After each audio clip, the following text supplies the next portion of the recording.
Bismillahirrahmanirrahim. Assalamualaikum warahmatullahi wabarakatuh. Apa kabar hari ini? Alhamdulillah, luar biasa. Tetap semangat, semakin cerdas. Yes, yes, yes. Allahu Akbar. Alhamdulillah, kita berjumpa lagi. Sejujurnya ibu guru sudah ingin sekali belajar mengajar di sekolah, ingin berjumpa dengan anaknya ibu guru, tapi karena keadaannya masih tidak memungkinkan, jadi kita harus belajar di rumah. Semoga anaknya ibu guru senantiasa sehat-sehat semua. Nah, jadi sekarang karena ibu guru kangen juga untuk menyanyi di dalam kelas. Nah, jadi kita menyanyi ya sebelum kita belajar. Kita menyanyi dulu, kita refreshing dulu supaya nanti belajarnya lebih semangat. Nah, kalau ibu guru menyanyi nanti semuanya diikuti seperti di sekolah biasanya. Nah, kita nyanyikan dulu Kalau Kau Senang Hati dengan versi bahasa Arab. Nah, jadi kita menyanyi dulu ya. Oke, kalau ibu guru bilang kalau kau senang hati tepuk tangan, jadi tepuk tangan juga ya, diikuti. Oke. Lau anta syahidun sopik yadai. Lau anta syahidun sopik yadai. Lau anta syahidun wa qalbuka masrurun. Lau anta syahidun sopik yadai. Lau anta syahidun sopik yadai. Lau anta syahidun sopik yadai.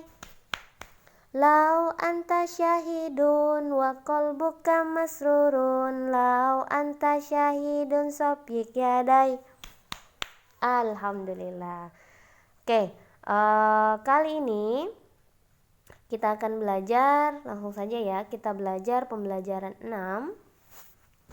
Untuk pembelajaran 6 ada 3 muatan pelajaran yang akan kita pelajari, yaitu muatan bahasa Indonesia, kemudian muatan matematika, dan muatan PKN. Nah, terlebih dahulu yang akan kita pelajari yaitu muatan bahasa Indonesia.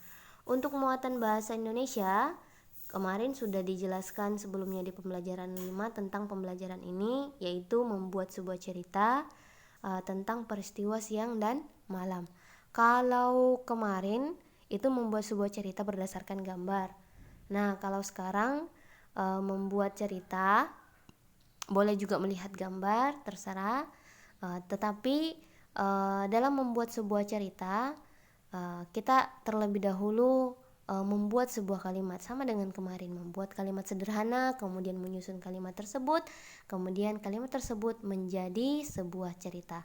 Namun cerita tersebut harus sesuai tentang peristiwa yang terjadi di siang hari dan malam hari. Nah, terlebih dahulu untuk membuat cerita tersebut kita harus anaknya ibu guru harus mengetahui apa sih perbedaan aktivitas atau kegiatan yang dilakukan di siang hari atau keadaan yang terjadi di siang hari dan keadaan yang terjadi di malam hari. Nah, untuk lebih jelasnya coba perhatikan gambar yang ada di dalam videonya. Nah, ini adalah salah satu aktivitas yang dilaksanakan ketika siang hari atau malam hari? Siang hari. Nah, belajar ini dilakukan ketika siang hari. Nah, pada siang hari, matahari itu bersinar terang. Jadi di langit itu terlihat matahari. Udara pun akan terasa hangat. Hangat kalau di dalam ruangan, berbeda kalau kita di luar. Kalau kita di luar pasti udaranya terasa panas. Karena apa? Karena adanya matahari. Nah, aktivitas yang dilakukan seperti tadi Bu Guru jelaskan, yaitu belajar, kemudian mungkin ayah dan ibunya berangkat ke kantor kerja, kemudian ada yang berangkat ke pasar, ada yang berangkat ke toko, dan lain-lainnya. Jadi ketika siang hari aktivitas yang dilakukan yaitu belajar, ke sekolah, kemudian ke pasar, bekerja, dan lain-lainnya. Nah, berbeda dengan malam hari. Kalau siang hari tadi udaranya terasa hangat, matahari yang terlihat di langit. Kalau malam hari Nah, coba diperhatikan gambarnya juga. Pada malam hari yang terlihat di atas langit yaitu bulan dan bintang. Kemudian udaranya itu terasa lebih dingin dan sejuk. Nah, ketika malam hari, kalau siang bekerja, ketika malam hari waktunya untuk istirahat. Nah, karena capek seharian bekerja, capek seharian belajar. Nah, akhirnya malam hari kita gunakan untuk waktunya istirahat. Nah, untuk membuat sebuah cerita yang harus dilakukan anaknya ibu guru terlebih dahulu, kemarin sudah ibu guru jelaskan juga, yaitu yang pertama yaitu kita buat beberapa kalimat terlebih dahulu. Kemudian kalimat tersebut yang sudah kita buat 2 atau 3 kalimat kita rangkai menjadi sebuah cerita. Kemudian kita susun urutannya sesuai dengan urutan kejadiannya. Contoh ya, ibu guru akan berikan gambar yang tadi. Contohnya ini. Nah, kita perhatikan, kita buatkan kalimat yang pertama.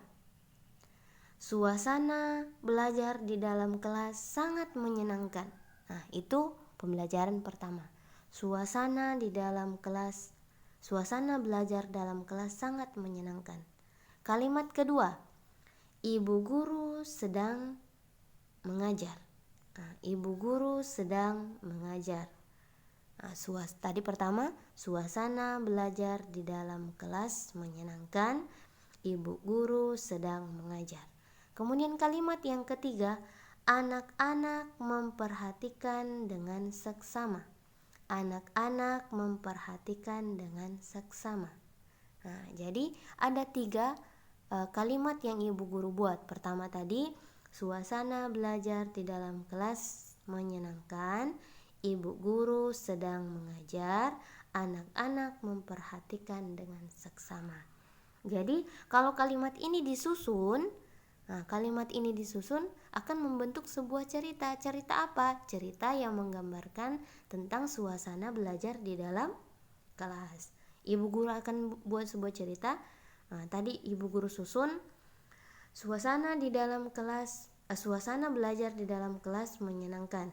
Ibu guru sedang mengajar, anak-anak memperhatikan dengan seksama. Nah, itu sebuah cerita yang menggambarkan tentang suasana belajar di siang hari di dalam kelas. Nah, paham anaknya ibu guru ya? Jadi cara membuat sebuah cerita, jadi harus pertama membuat kalimatnya dulu, membuat kalimat sederhananya dulu. Kalimatnya itu boleh 3 atau 4. Nah, kemudian disusun, kemudian diurutkan sesuai urutan kejadiannya. Nah, paham anaknya ibu guru ya? Oke, kita lanjut.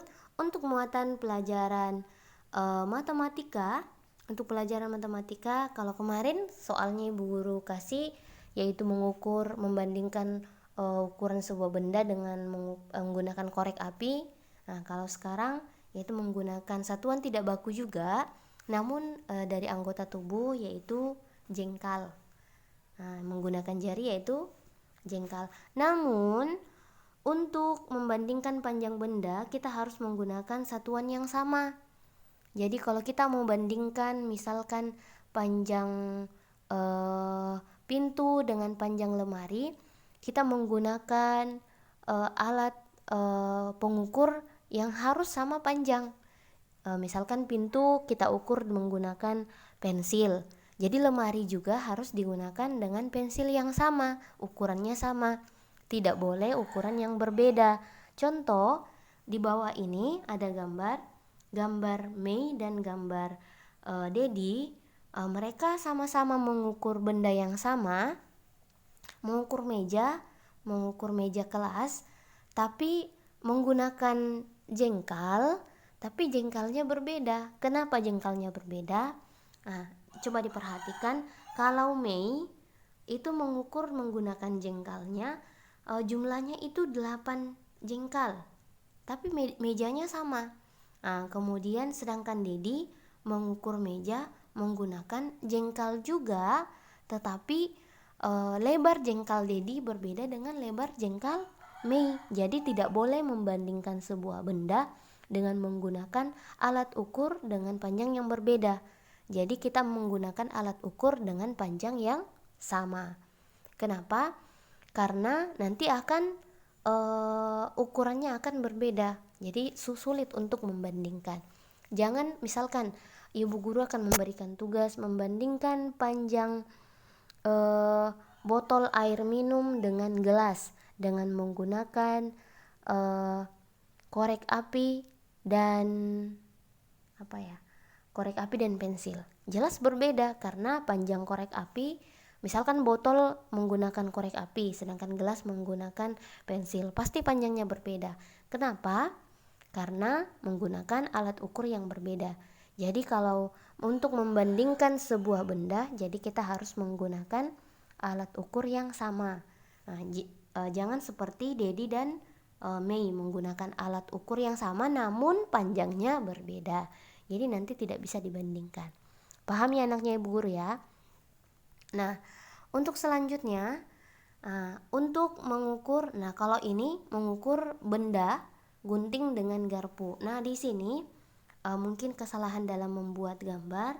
Sebenarnya klip kertas ini sebenarnya ukurannya sama. Cuman karena mungkin agak diperbesar gambar ini, jadi ukuran klip kertasnya lebih besar. Nah, tapi panjangnya klip kertas di sini itu sama. Nah, untuk panjang gunting ada 6 klip kertas, panjang garpu ada 7 klip kertas. Nah, gunting dan garpu di atas diukur menggunakan klip kertas dengan ukuran yang sama. Jadi boleh bisa dibandingkan karena klip kertasnya panjangnya sama.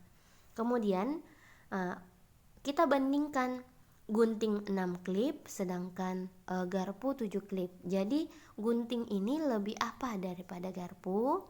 Nah, jadi gunting ini lebih pendek dari garpu. Garpu lebih panjang dari gunting. Jadi kita membandingkan suatu benda dengan menggunakan alat ukur yang sama.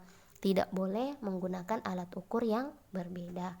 Misalkan mau membandingkan sebuah benda, jangan menggunakan yang satu diukur pakai tangannya ibu, yang satu pakai tangannya anaknya ibu guru. Pasti berbeda. Jadi kalau misalkan lemari menggunakan tangan ibu, pintu juga harus menggunakan tangan ibu. Jadi alat ukurnya harus sama. Paham anaknya ibu guru ya? Oke, lanjut. Untuk muatan pelajaran PKN, kemarin kita sudah pelajari, mungkin anaknya ibu guru sudah lupa ya. Jadi simbol Pancasila yang kelima yaitu disimbolkan dengan padi dan kapas. Padi dan kapas memiliki makna kalau padi dan kapas itu merupakan kebutuhan sandang pangan dari masyarakat Indonesia. Namun dalam gambar ini ada beberapa makna yang terkandung dalam sebuah gambar atau sebuah simbol Pancasila. Nah, untuk bunyi Pancasila yang kelima yaitu keadilan bagi seluruh rakyat, keadilan sosial bagi seluruh rakyat Indonesia. Jadi semua masyarakat Indonesia menerima keadilan yang sama, diperlakukan secara adil. Nah, langsung untuk mengetahui apa sih makna dari gambar-gambar yang ada, padi itu menggambarkan apa, kapas itu menggambarkan apa. Nah di sini gambarnya ini ada berwarna putih, kemudian ada yang berwarna hijau, kemudian gambarnya berwarna putih. Nah, untuk berwarna putih ini melambangkan kesucian, kemudian padi ini melambangkan kemakmuran. Kenapa gambarnya tidak berfungsi? Maaf ya, ibu guru akan perbaiki supaya penjelasannya muncul, supaya anaknya ibu guru paham. Nah, jadi pada simbol ini ada gambar warna putih. Nah, warna putih itu melambangkan kesucian dan kemurnian. Kemudian untuk padi itu menggambarkan kemakmuran. Kenapa lagi tidak muncul? Ibu guru jelaskan saja. Padi itu melambangkan kemakmuran, sedangkan ya Allah ya Rabbi. Oke. Error lagi nih.